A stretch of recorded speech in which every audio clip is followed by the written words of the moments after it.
I comment this. I don't want to delete it because I'm going to share this code in the description of this video so that you can be able to download it in case you want to practice along. So I'm commenting so that you can follow along and see. So what I'm going to do here, I'm going to check whether one condition is true. So how are we going to do it? We're going to say A is equal to 20, but so remember this condition is true, is not true.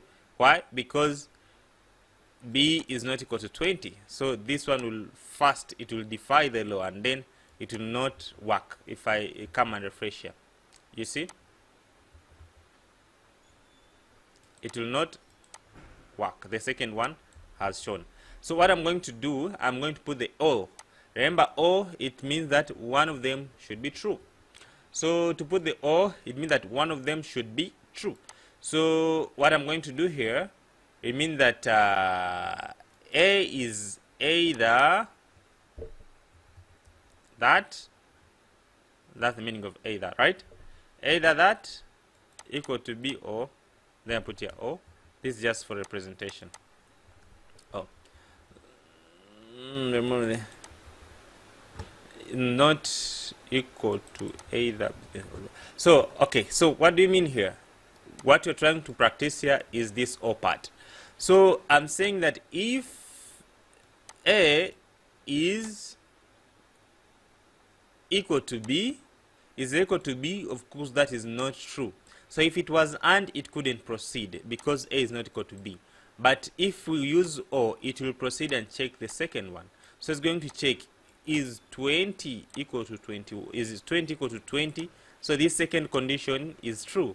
So it means that for O, as long as one condition is true, then the first bracket will be executed.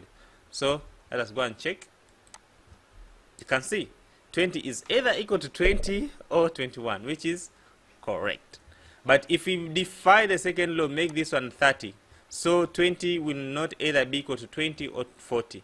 So if I refresh here, 20 is not equal to either 21 or 40. Don't mind about the English, but just mind about the what? Mind about the concept. So by doing that, we can be able to do what? To combine as many as we want. We can combine as many conditions as we want. So lastly, at this logic operation, condition operators, I'm going to look at what? I'm going to look at the note. So for the note, so you're going to look at the what? At the not equal. So of course this one will be executed if something is not equal to something. So I can as well write it like this. If I have, for example, a certain value, I can as well say if B is not, so we use exclamation mark to check is not equal to A. So it means that this first one will be executed. So I'll just say is not. Let me remove this one and remove. So the second one, it will be for equal. So input here is not equal, but the second one will be for is equal. So I'll come and wrap this. So what have I written?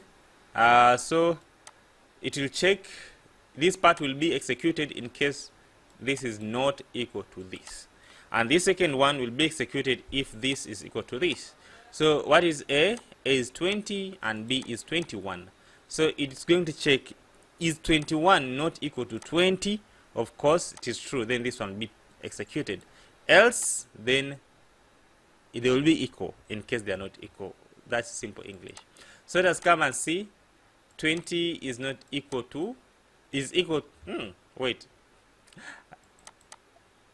What is B? What is, oh yeah, here I'm using D, not B. So I should put this B, okay?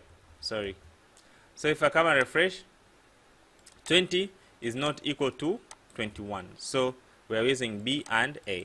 So if I come and make this one 20, then it means that is 20 not equal to 20? That is false, and the second part will be executed. refresh. Of course, 20 is equal to 20. So that's how we implement the not operator in what? In PHP. I hope you understood. Did you? Did you understand? Smile. Smile, are you in class? Yes. You're speaking without unmuting yourself, right? Yes. You're still an amateur. But I hope you understand, right? Really. Yes, I'm getting it. Okay. So we proceed to string operators. So string operators